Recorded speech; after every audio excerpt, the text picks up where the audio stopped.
Welcome to the Real News Network. I'm Jessel Noor in Baltimore. Over the Labor Day weekend in Ferguson, Missouri, protesters marched and rallied to mark the 3-week anniversary of the fatal shooting of unarmed African-American teenager Michael Brown by Ferguson police.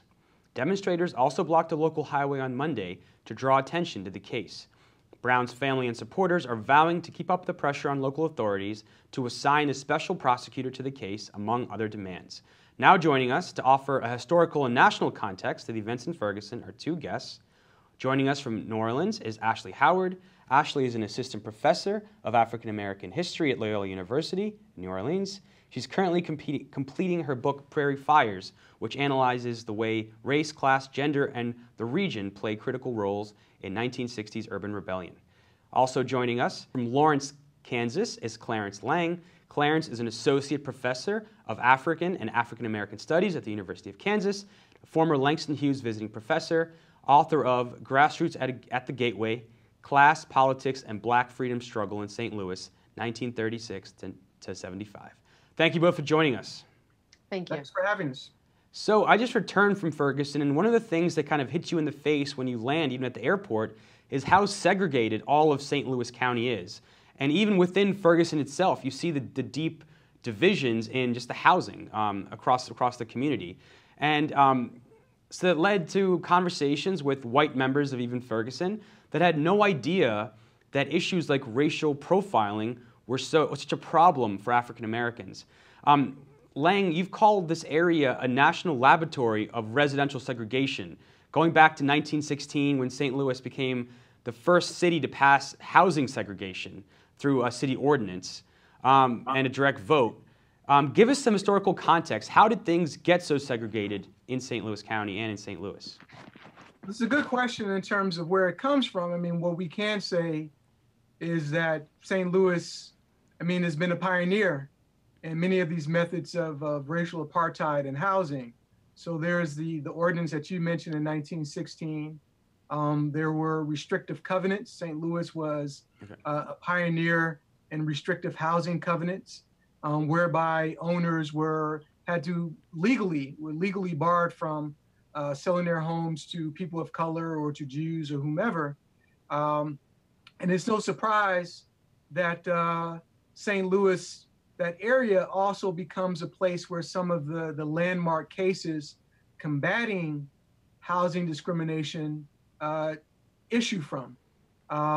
So Shelley versus Kramer in 1948, which where the Supreme Court rules that housing segregation, restrictive covenants are unenforceable in court. Jones v. Mayer, 1968, City of Blackjack, Missouri, 1974.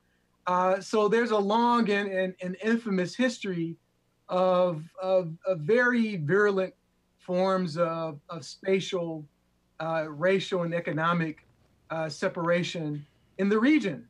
St. Louis City as a center, but we also see as well that occurring in areas of St. Louis County. Now, part of it, a little bit more context, is that the boundaries of the city of St. Louis are locked essentially in 1876. And so as in other cities, for example, where people would settle in unincorporated areas and the city would eventually annex that area and it would become part of the city, this is not the case in St. Louis, because by law, the map is set in stone at the end of the 19th century.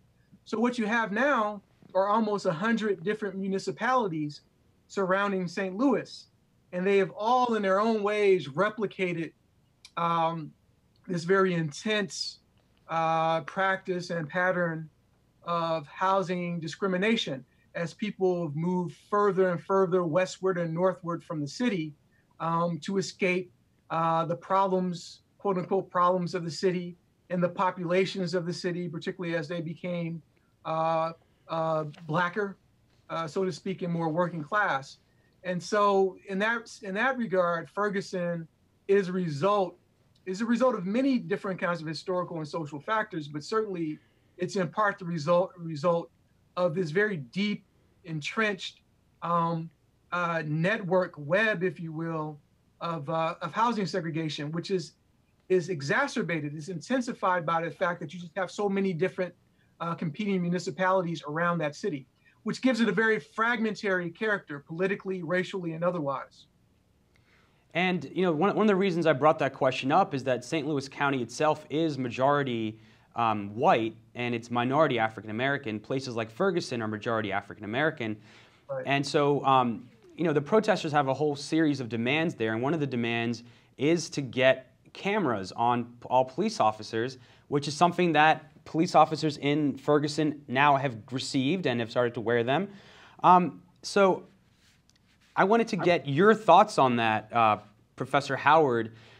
This is a very short-term goal, and when you have statistics like 13% of the Ferguson police have been or are currently facing or have faced excessive force investigations, certainly you have to say that that's a good thing, it's a positive step. But how does this fit into the broader goals, and as stated by the movements in Ferguson, of ending mass incarceration and stopping the criminalization of people of color? Sure. Well, I don't want to diminish the importance of it. This is a huge first step. It is hopefully a mechanism that will help keep police accountable, make them conscientious that people are going to watch them and watch how they police. But when we think about the problem of mass incarceration in this country, a police camera is really just a drop in the bucket. We really need to drastically rethink the structures and the perceptions that allow African Americans to be disproportionately, African Americans, people of color, and poor people in this nation to be disproportionately incarcerated at numbers that are 10 and sometimes 20-fold greater than the average population. And this is a context that's nothing new. The police have always been used as an agent for social control in the United States. So people who go out of prescribed norms, people who are deemed to be threatening in some way, whether it be ethnically at the turn of the 19th and 20th century, whether it's being outside of gender or sexual norms, trans people, homosexuals, etc. Police have been used as a very powerful way to keep in check those that society writ large thinks are out of the way. But in order to have real and meaningful change, we need to think of not only the way that incarceration and policing take place in communities of color and among poor communities, but also the reasons why these communities are often disproportionately engaged in these types of activities. And this goes back to economic power, this goes back to political power, and this goes back to social power. People are often not participating in illegal events for fun. It's something that is the circumstances of their condition. And I think that's a really important thing that folks need to discuss and understand, and how we understand those perceptions of crime and the ways in which people are disproportionately stopped, criminalized, and just perceived as being criminal. And I think this is a very important thing to continue to remind ourselves here. Michael Brown, Trayvon Martin, the people who ended their lives had no knowledge of them committing any sorts of crime. However, they were profiled, they were stalked, and they were killed because of who they were perceived to have been.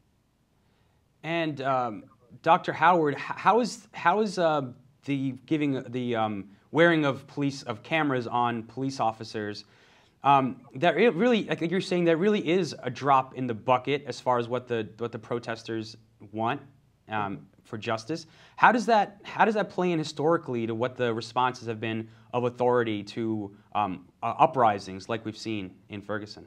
Sure. So in the 1960s, beginning with some of the earliest uprisings in Paterson, New Jersey, in '64, you see police brutality as being one of the central core grievances in which participants in uprisings were cited as one of the reasons that they were out in the street. So police brutality is nothing new in African America.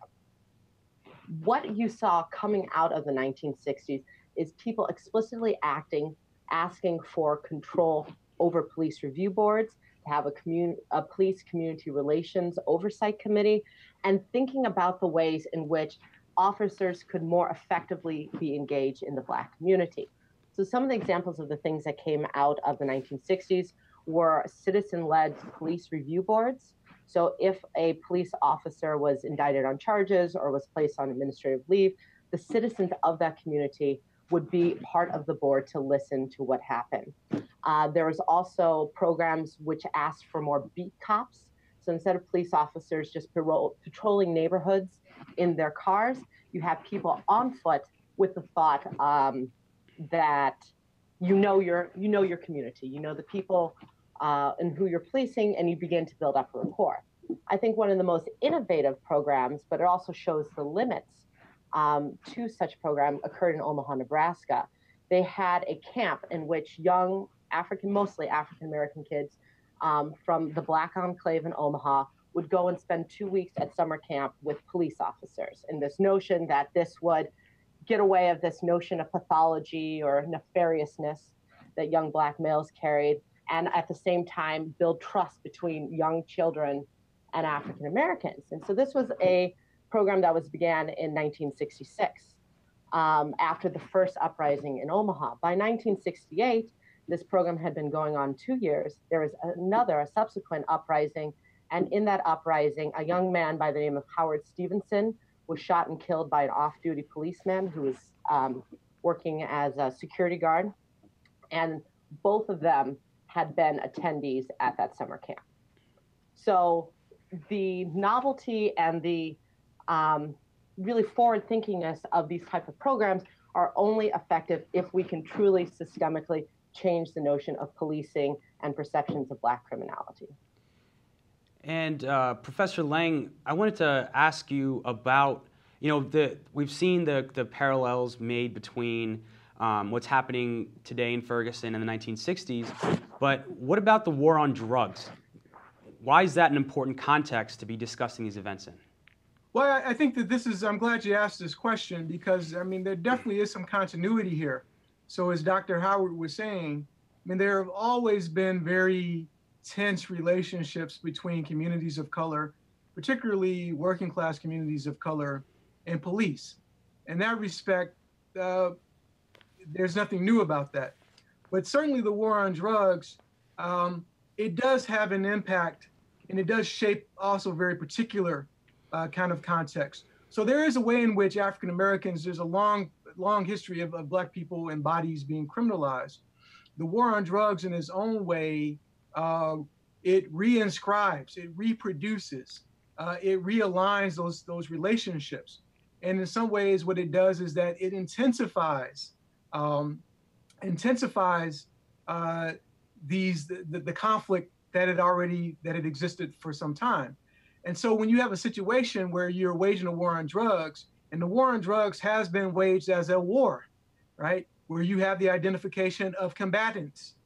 And if the goal becomes to intercept people in the distribution of illegal drugs, and you are dealing with a society where Black people are already criminalized, then they become the likeliest targets of that kind of surveillance and control.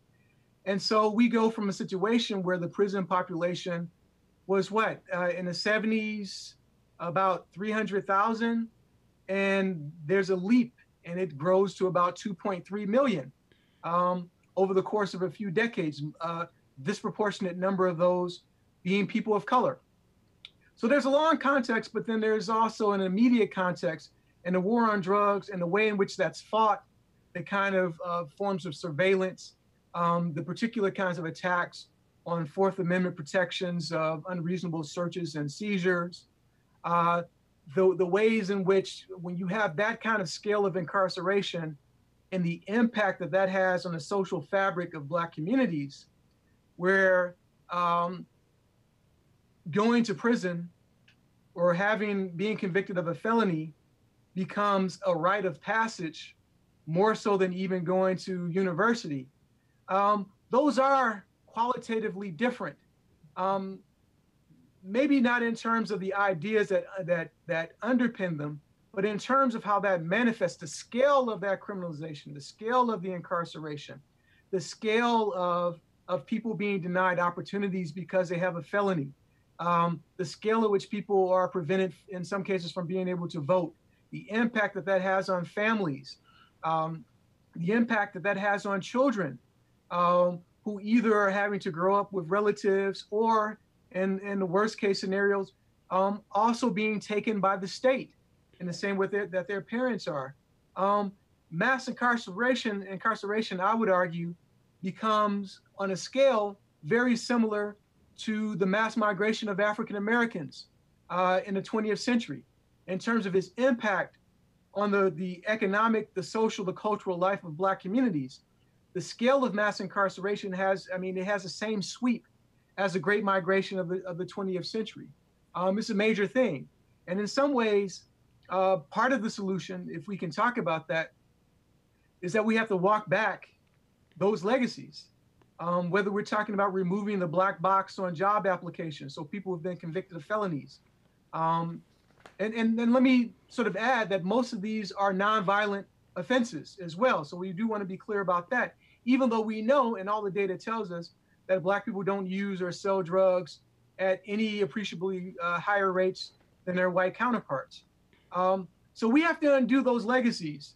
And we might have an opportunity, because we are in a period of austerity, that might create the opportunity for people to argue that, in the same way that we can't afford to build bridges or roads, that maybe we can't afford any longer to sustain this large carceral system. One hopes. I think that there's an opening perhaps to make that argument. And I know that then in communities around the nation, people are on the move arguing about, I think, sort of arguing for various kinds of reforms. So that context is very, very pertinent here. I think the immediate context of the war on drugs. Well, Professor Lang, I think that's a great part to wrap up part one of our discussion. We still have a lot more to discuss, so I hope you can both stay with us. Thank you both for joining us, Professor Ashley Howard and Professor Clarence Lang. And we're going to continue this discussion, and you can catch it at therealnews.com. Thank you so much for joining us.